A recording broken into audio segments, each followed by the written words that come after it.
स्थापना दिवस के दिन ही सही उत्तराखंड की धामी सरकार को गैरसैंण भराड़ीसैंण की याद आई। स्पीकर रितु खंडूरी भी पहुंची, कई कार्यक्रम हुए, कुछ योजनाओं का शिलान्यास हुआ, कुछ का लोकार्पण भी किया गया। मुख्यमंत्री ने बड़े बड़े दावे एक बार फिर यहां से किए, पहाड़ के विकास के, पहाड़ की तरक्की के। लेकिन असल में सवाल वही है कि 22 बरस के उत्तराखंड में एक राज्य अपनी स्थायी राजधानी नहीं ढूंढ पाया, इससे बुरा क्या हो सकता है? और पूर्व मुख्यमंत्री की अपनी शिकायतें हैं।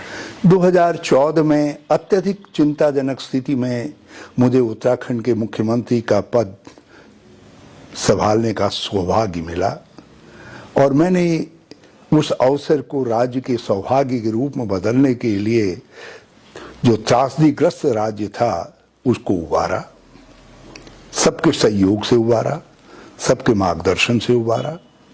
और मुझे इस बात का फक्र है कि चार धाम यात्रा से लेकर हमारी अर्थव्यवस्थाएं, हमारी संचार व्यवस्थाएं जो पूर्णतः ध्वस्त हो गई थी, उनको हम पटरी पर लेकर के आए और ये काम हमने रिकॉर्ड समय के अंदर पूरा करने का काम किया। कभी कभी मैं अपने मन से पूछता हूँ कि लक्ष्य क्या था?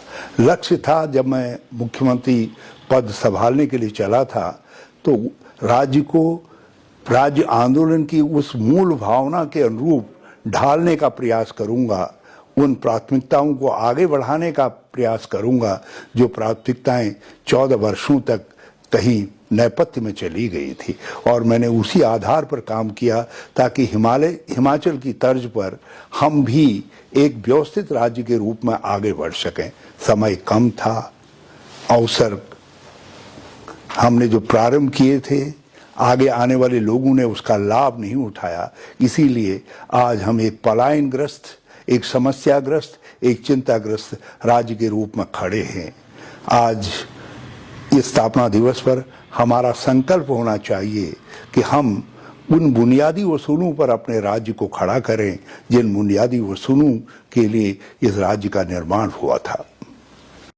राज्य सही दिशा में आगे नहीं बढ़ रहा, ये बात पूर्व मुख्यमंत्री कह रहे हैं, ये उनका नजरिया है। लेकिन मौजूदा मुख्यमंत्री को तो लगता है कि 2025 तक उत्तराखंड टॉप का राज्य बन जाएगा, 2027 तक इकोनॉमी भी दोगुनी हो जाएगी। लेकिन विपक्ष के अपने सवाल हैं, अपने मसले हैं। देखिए 22 साल हुए हैं, लेकिन जो सपने थे शहीदों के, जो आंदोलनकारियों के सपने थे, जो उम्मीदों के साथ हमने राज्य गठन की लड़ाई लड़ी थी, उसमें कहीं ना कहीं बहुत बड़ी चूक हमसे हुई है।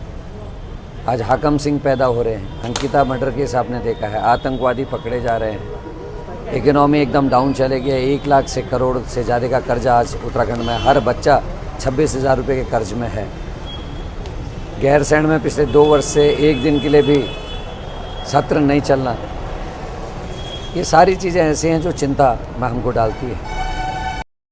चिंता जताने में कोई पीछे नहीं, लेकिन इस चिंता का समाधान क्या होगा या इस चिंता के जरिए जो चुनौतियां हैं उनको दूर कैसे किया जाएगा, इसका जवाब किसी के पास नहीं। धामी अब मुख्यमंत्री हैं, लेकिन वो भी मोदी के विजन पर चल रहे हैं। उनका विजन उत्तराखंड कब देखेगा, इसका भी इंतजार है, क्योंकि राज्य स्थापना दिवस के मौके पर भी धामी की स्पीच में यही था कि मोदी के विजन के सहारे ही काम कर रहे हैं। तो क्या उत्तराखंड के नेताओं के पास अपना कोई विजन नहीं, उत्तराखंड की सरकार का अपना कोई विजन नहीं? ऐसा है तो फिर सरकार किस काम की?